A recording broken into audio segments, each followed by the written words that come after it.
So welcome everyone to our first Community of Practice event in our new Water Wednesdays series. My name is Aaron Westling from the Mayor's Innovation Project. We are a national learning network for mayors committed to shared prosperity, environmental sustainability, and efficient democratic government.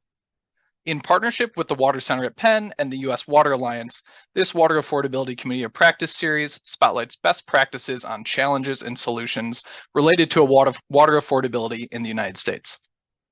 The next two events in this series will take place on March 29th and May 3rd. So we hope to see you back for those. We'll put a link to the chat where you can register for both of those events. Just a couple housekeeping notes before we get started. If everyone could please just rename themselves with your full name and your utility, city, or organization, that would be super helpful and really appreciated. And just overall, we want to be really responsive to your needs as utilities. So this is meant to be informal and try to provide you with as much time as possible for questions at the end. So please feel free to provide your ideas and questions in the chat, and we will collect all of those after Greg's presentation. And just a quick note, we will be recording Greg's presentation, but not the question and answer portion afterwards.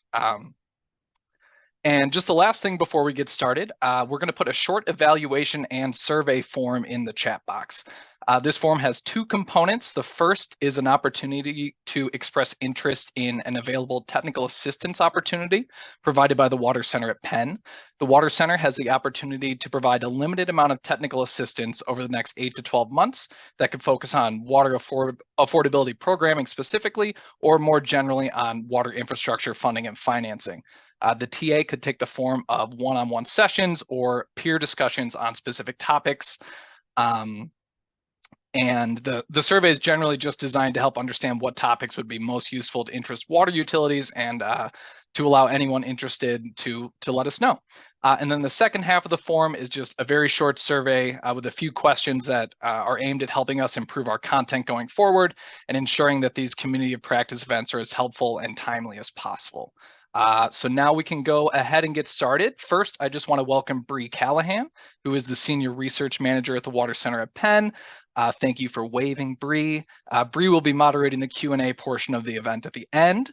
And then now I would like to welcome Greg Wukasch, for the External Affairs Manager at the San Antonio Water System. And Greg, I will hand it over to you. All right. Well, thank you so much. And thank you, everybody, for allowing me the opportunity to come and talk about something I'm pretty passionate about, as a matter of fact. And so I'll warn you right now, I get pretty, I get sometimes animated about this and about this story. And so if you have earphones on, I don't want to blow your eardrums today, but I want to tell you the story about San Antonio Water System, and really what we've been doing here in San Antonio over the last number of years. And so let me go ahead and share my screen with you so we can get that up and we can kind of go through this story today. Right.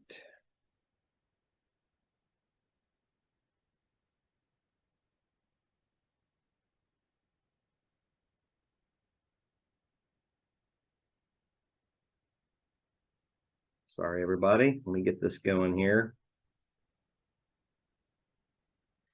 And I'm just trying to make it bigger for y'all, but Greg, I think at the top left where you see the arrow all the way up on the orange, where you see the arrow. There it is. The Zoom thing was covering that, so thank you. Yeah. Perfect. All right. So here's our story today. It's the story of really uplift, helping our neighbors in need, and what that looks like, and the process that we went about in terms of putting that together. I just want to kind of share that with you today, and then you might be able to glean some information on what we did, and maybe it'll help your own communities as well. First of all, let me just go back a little bit and talk about sort of the history of our programming at SAWS Affordability. The original discount program actually began in 2001 with a water meter discount program.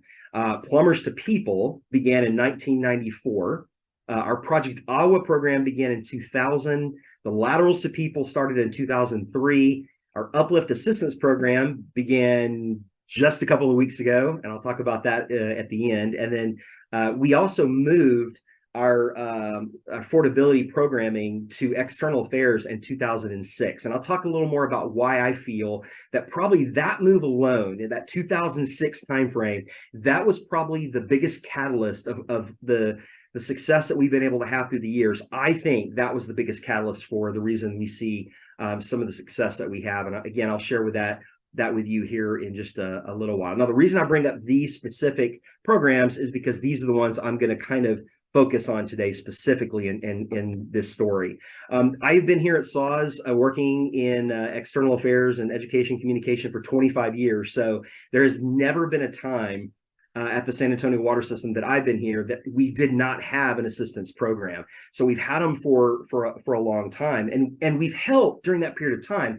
We've helped thousands and thousands and thousands of families. So the question then is, why make a change? I mean, if everything is going well, if you're helping all of these families, why do you want to turn around and then sort of like blow all of that up and make any kind of change? Well, there was really three reasons that we identified, I think, that were really important. First of all, it's the connotation of the word affordability.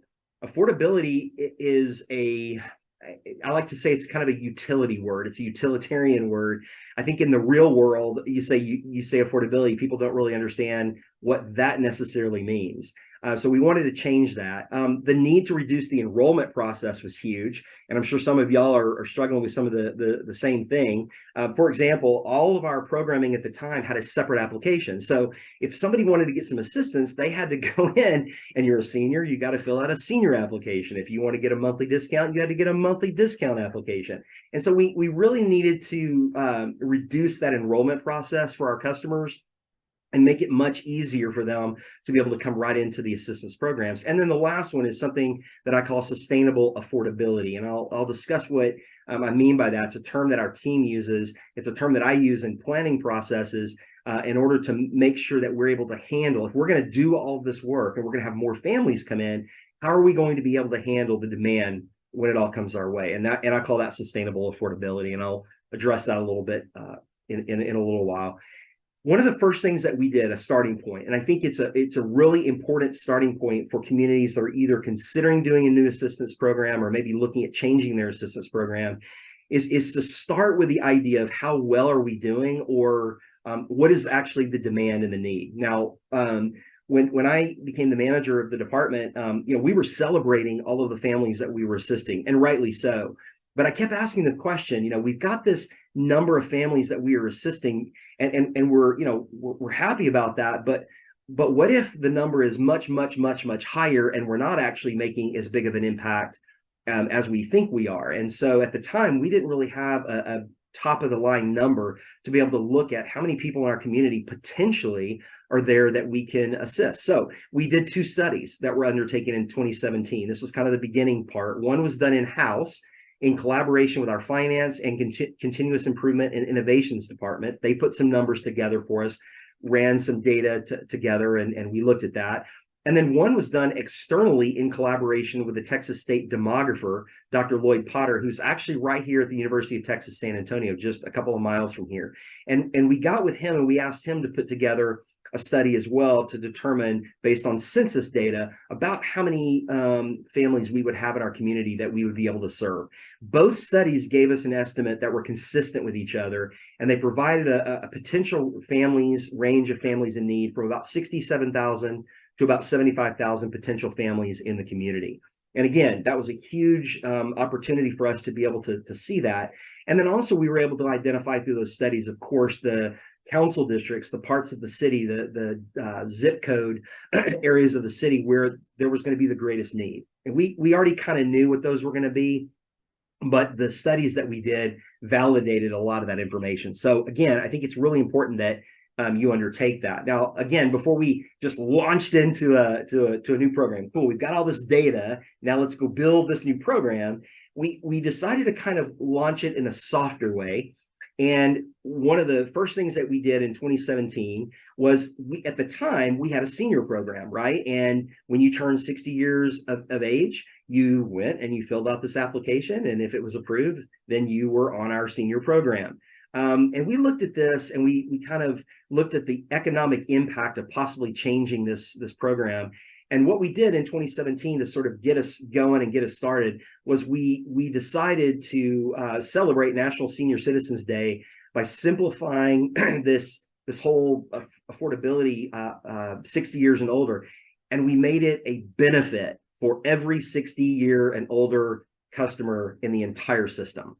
So now you don't have to fill out an application. Now, on the day that you turn 60, welcome to our some assistance. Welcome to some things that we can offer you. And we did at the time also send out happy birthday cards. We were celebrating a birthday, and so we were celebrating their birthdays as well by saying, you know, welcome. This is a new benefit that SAWS is offering. And we got a lot of feedback from that, of people saying, wow, first of all, never received a birthday card in the mail from the water utility, but also the fact that you're not making us now fill out a separate application. You're now allowing us, our age, to now just be the qualifying factor. But then as we started to create the strategies and create what we called the new affordability, and of course we didn't know what the name of it was going to be at the time, the first thing that we started looking at was, how do we rebrand our assistance programs to tell a better story, right? There's that word again, affordability. It has that connotation for a lot of people. So how do we tell a better story in the community about the needs, not only for those that needed the assistance, but how do we also tell a better story to the other citizens, to let them know of the needs in our community in case we needed to reach out to them and ask them for help as well. We took a more holistic perspective of our assistance programs, not piecemeal. So in other words, we looked at the entire thing and said, what can we do with the entire assistance programs that we have? We moved from program operation to a more neighbor-centric approach. And again, what does that mean? The neighbor-centric approach is to look specifically at our neighbors, to not look at this as a program that we're running, but to recognize the fact that this is our community. These are our neighbors. We are not here and they're here. We are all neighbors, and we're here in the community, and we're trying to make the community a better place. And so that became a more neighbor-centric approach to the way we did it. That also went into our branding, right? We stopped using images like pipes and pumps and, you know, those kinds of things, and we went with pictures of people, our neighbors. And then we utilized and developed an automation process to keep our service sustainable. Again, if you're going to do all of this, you got to have then the processes on the back end to make sure you can handle the demand when they come. We want to provide an amazing customer experience for them. We don't want to have all of this promise and then we can't deliver on the back end. So those are some of our strategies, and what we came up with was Uplift, helping our neighbors in need. That was the better story that we wanted to tell, and we rebranded with, you know, some new logos, some new imagery, some new color schemes. You can see we wrapped one of our vehicles that my team goes out and into the community, and we launched Uplift in October of 2018. We had a press conference. We unveiled the new Uplift, and once again, we didn't do this as an unveiling, you know, on the steps of our building here. We did it actually at a community event where our team was signing people up for the new program in a gymnasium at a local high school in a lower income part of the city. And so our CEO, Mr. Robert Puente, who has been incredibly supportive and helpful in this process, my Vice President Gavina Ramos, who has also been incredibly supportive, were there to launch the Uplift in 2018. So again, what are the goals of helping neighbors in need? Well, the goal, of course, is to make sure that no family ever needs to be disconnected because they can't afford to pay their water bill. That's the goal. And so Uplift has been designed really with three thoughts in mind. One, to provide that simplified online application. I'll talk about what we did with that in a second. We reduced the stress of the enrollment process for customers by offering one application with 14 touch points for payment assistance. And then we multiplied assistance through partnerships. So I'm going to briefly talk about each one of those to show you kind of how they came about. The first one is the simplified online application. Now, I know the minute I say online, I'm sure that there's somebody out there who'll be like, okay, Greg, but it's online. I mean, there's this digital gap, and what about people who can't get online and those kinds of things? And I'll be honest with you, like I heard all the naysayers, but we decided to be courageous and move toward an online application and away from a paper application. We just did it. And what we found out is that all of the people we kept hearing that all these people are going to scream at us and say, you can't have an online application, we can't fill it out. And what we actually discovered was that was a myth. We did not see a lot of people complaining about that. What we saw was a lot of people embracing the fact that it was much easier to now go on and fill out an online application. Of course, we had people who say, I don't have a computer. And then my team would be in front of them and they would notice that they have a smartphone, and we would say, well, you actually have a computer right here in your hand, and here's how you can reach the application. So we did put together a simplified online application, and it's a smart application, meaning that the neighbor goes in and fills out all of the information in the application that we ask him to do. And what comes out on the other side, it tells them what benefits they get as part of the program. In other words, we don't ask them what they need. They fill the application out, and based on the information in the application that they've given us, we then let them know what they have. And so again, that was really, really important to us for them not to have to continue to ask. The second thing is the customer touch points. We scoured the entire utility, and what we found out was that there were 14 different ways that we could actually help a family in need, a neighbor in need. But some were housed in customer service, some were housed in communications, some were housed in finance. They were all over the company. And so what we did is we took these 14 initiatives and we wrapped them all together into Uplift. So when you fill out that application for Uplift, now, based upon what you put on that application, we now tell you what you have, what benefits you now have based upon that application. And these are some of the ones that we have here. And fortunately, I'm not going to be able to go through each one of them in detail, but we did do that in the organization. And the final thing is that you have to use partnerships. You cannot do this on your own. And so we multiplied our assistance through partnerships. Our sister utility in the city, CPS Energy, of course, the food bank. You can see some of our partners there. We have something like 55 to 60 partners that we work with. So they're getting the word out. They're also providing some funding. They're also signing some people up for the programs. We have a big luncheon for them every year to thank them for the work that they do, and then also talk to them about some of the new things that we're doing as part of our programming. And it's that relationship with partners that's incredibly important. And of course, you can see Daisy Cares on here. Our team is also incredible about wanting to sort of provide some kind of wraparound services for our neighbors in need, not just water services. So sometimes, like, I'll have a team member and she loves dogs. She has dogs at her house. She'll hear a dog barking in the background, and she will help that neighbor, and then she will say to him, I hear you have dogs barking in the background. You probably have pets. Well, I want to let you know there's also some opportunities in San Antonio that you can get free pet food. And here's where you can get that. And they will then give them that neighbor the information about how to go and get some free pet food, because we found out that some of the elderly neighbors will actually not pay their water bills because they need to feed their pets. And so we want to make sure that we can help them out and listen and be very cognizant of ways that we can help out our neighbors whenever we can. This is one of my favorite things to look at, because our Vice President, Gavino Ramos, he says to us quite often, we can never forget that these aren't just numbers, that each number represents a real family in need. And I think that's incredibly important, because we can sometimes just look at statistics and graphs. I'm going to show you some in a minute, and we can look at those and we can just think, wow, that's great. Look at all those numbers. But every time our team looks at these numbers, we remember that these are real families. These are real families who have either had their water turned off, or their water's about to be turned off, or they have a really difficult story. So Uplift is really a story about people. It's not really a program. It's a story. It's a culture. It's a movement.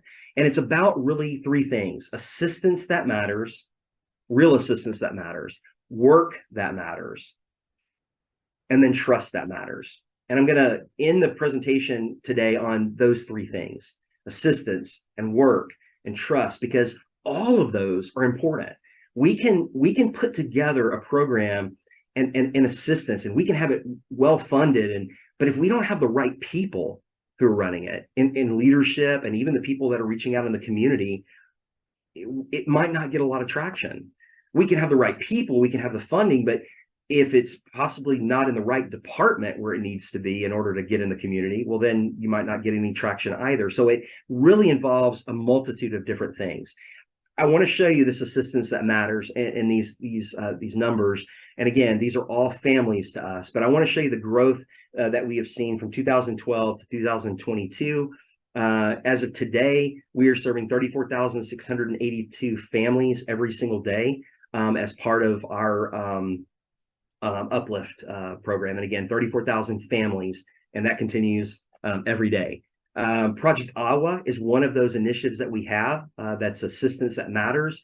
It's the emergency assistance program. It is kind of that last line of defense when a neighbor is like, I can't afford my bill, and I've already gone through some of your other benefits, and I've gotten some help from some partnerships. Now what? Well, Project AWA comes along to provide some additional financial assistance for you. It began in 2000. By the end of 2002, we had been fundraising. We had raised about over $1 million in contributions from 4 major corporate donors. They were corporate donors. And the idea was that we were going to put that into an account, and then we were going to use the interest off of that in order to help our neighbors. But of course, we had more demand than we had money in the interest. And so today, every single year, we give out well over $400,000 in annual assistance just in the Project AWA emergency assistance for those neighbors in need. Now, I'll show you kind of how that looks. The Project AWA enrollment comparisons, you can see that last year we assisted 4,729 families in emergency assistance that they needed. And that you can see that sharp drop off of 3,498 families. Of course, that was during a time when we didn't have cutoffs going on, right, because of COVID. So we are seeing this growing. I wish I had more time to tell you some of the trends, though, that I see happening right now, which are actually really positive. I think some of the federal help and some of the federal money is actually making a big impact, and we're seeing some of that. That can be another discussion for later. And then you can see the Project AWA financial assistance that we have given out over the course of time. Last year, we gave out $534,000 in assistance, and we get that assistance from donors. We have donors in the community who will give us $5, $10, $150. The largest donations for Project AWA actually come from the San Antonio Water System employees during our giving campaign. It is the United Way giving campaign. It is one of the ways that you can give, and we have incredibly generous employees that give to the Project AWA program in order to be able to help out. And last year, our CEO was awarded a bonus because of his performance, and he actually gave his entire bonus to the Project AWA financial assistance program. So it's just amazing how we're able to assist our neighbors in need. The other one we have is the Plumbers to People. This is the plumbing assistance program, and it truly is a super powerful way to be able to assist families. It was actually the first water conservation program in San Antonio. It was developed in 1994 to prevent a cycle of water waste and water shutoffs for households, right? That's the reason it was created as a water conservation program. But you can imagine that you have all these neighbors in need. They can't afford their water bills, and it's mainly because they have leaking infrastructure, leaking pipes.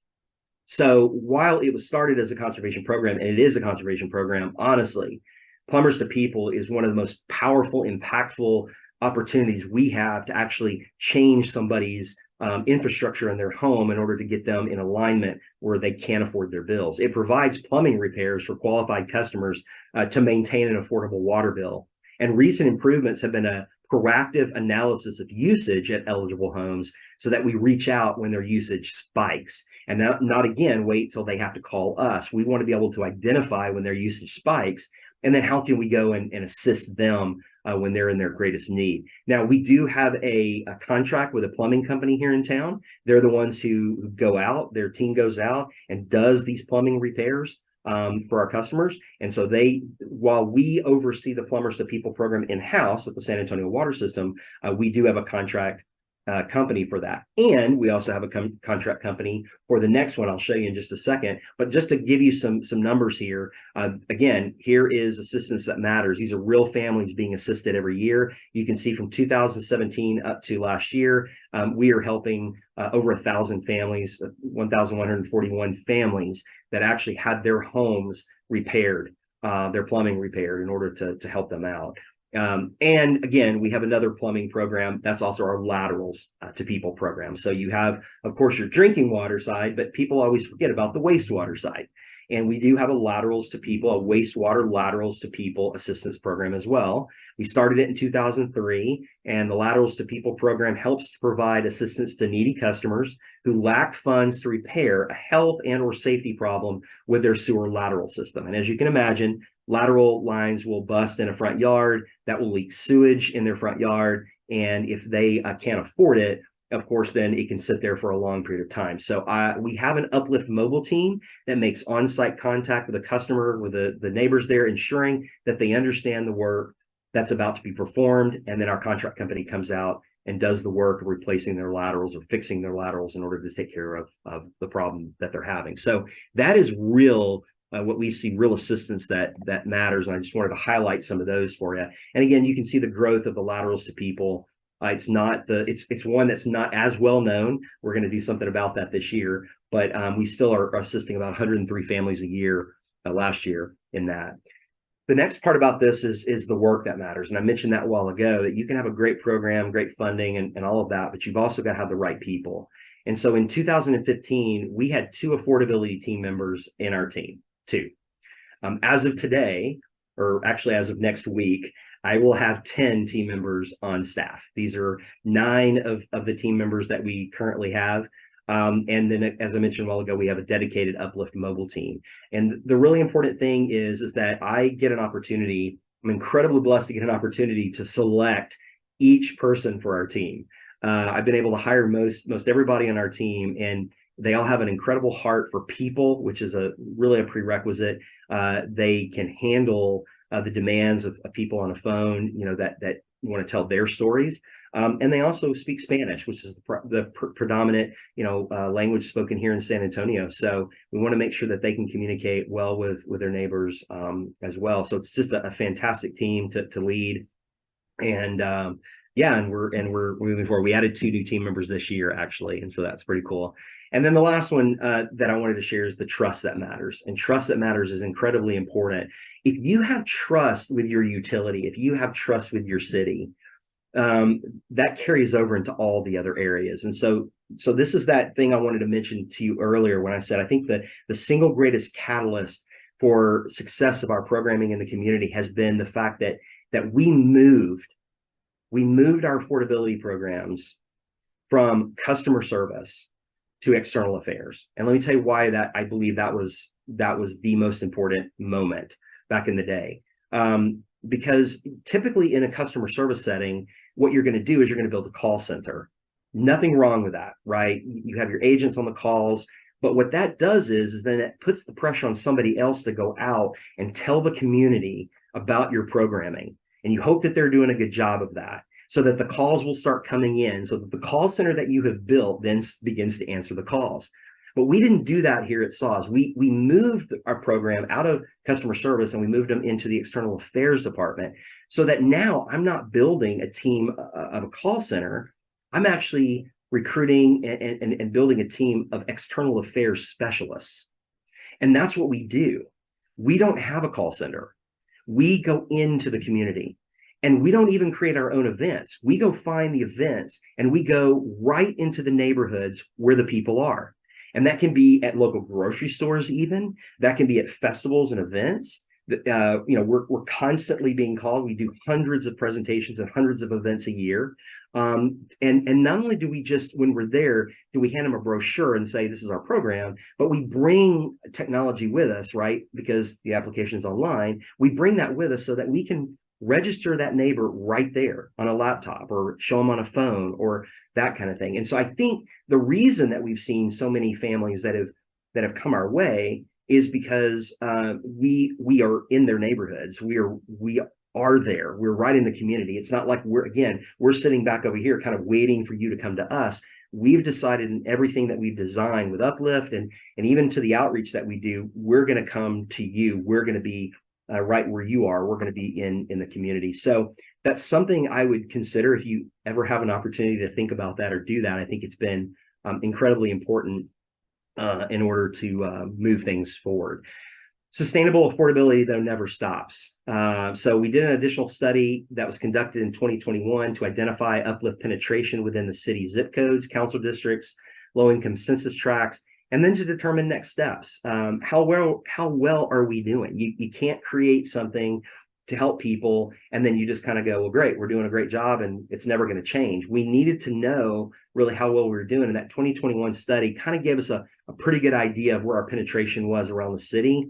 And we knew where a lot of our neighbors in those zip codes, well, we knew the ones that were on the program, and we knew the ones that were still needed to be on the program. So like, for example, we did a door hanging campaign. We hired a company who does this kind of thing, and they went and put door hangers on just the homes that were not currently in the program in certain zip codes that we had targeted, right? So that never stops. We've got to continually think about how do we do that. But all of that led to something I thought I was never going to see in my lifetime here at the San Antonio Water System. And I just hope I can share with you how excited I really am, because we've had some amazing assistance that we've been able to provide our community over the course of the years. But this one that started just a couple of weeks ago, I think, is the game changer for us. In 2023, at the direction of our rate advisory committee, at the direction of our board of directors, and at the approval of our city council members, we launched a brand new uplift assistance program rate structure this year. It replaces our affordability discount program, which used to be a monthly discount off your bill, which was great. But now we have a separate rate structure for those that are on the program with no monthly charges for the first 2,000 gallons of water for those that qualify. So if you sign up for Uplift, you get 2,000 gallons of water every month. You're not paying for it. That's every month. And that's sewer and water. And then after that 2,000 gallons, you do fall into a new volumetric tiered rate structure. And I've kind of put some numbers there to give you an idea of what that looks like. And again, I think it's a game changer. I think we are hearing stories of people who are genuinely getting some big time assistance now. And that's one of the reasons why I think in some respects, we are seeing our Project Iowa emergency assistance numbers, the families that reach out to us for assistance, we're actually seeing that drop way off. And that makes sense, right? This should be helping in our community so that they don't need that emergency assistance. So all the current customers that were currently in the Uplift Assistance Program were automatically enrolled into the new Uplift Assistance Program, and they started receiving that just a couple of weeks ago. And we've already heard some stories and some comments. I think people are a little bit in shock so that we were able to put that together, but we're pretty proud to be able to do that. So that is the story of Uplift helping our neighbors in need. Like I said, it was going to be very quick because we're going to do, I think, a Q&A time here, but I just wanted to really quick leave you with just a final thought. If you're thinking about something like this, I want to encourage you to be bold, to not be afraid to try and rock the boat as much as you possibly can. Ask questions. And if you get a no answer, look at other routes and other ways you can go. But I believe we have to be bold, and I believe we have to be courageous, because I believe that our neighbors, the ones who are really suffering out there, they deserve it. Thank you very much for your time, and I look forward to answering any questions that you may have. Thanks.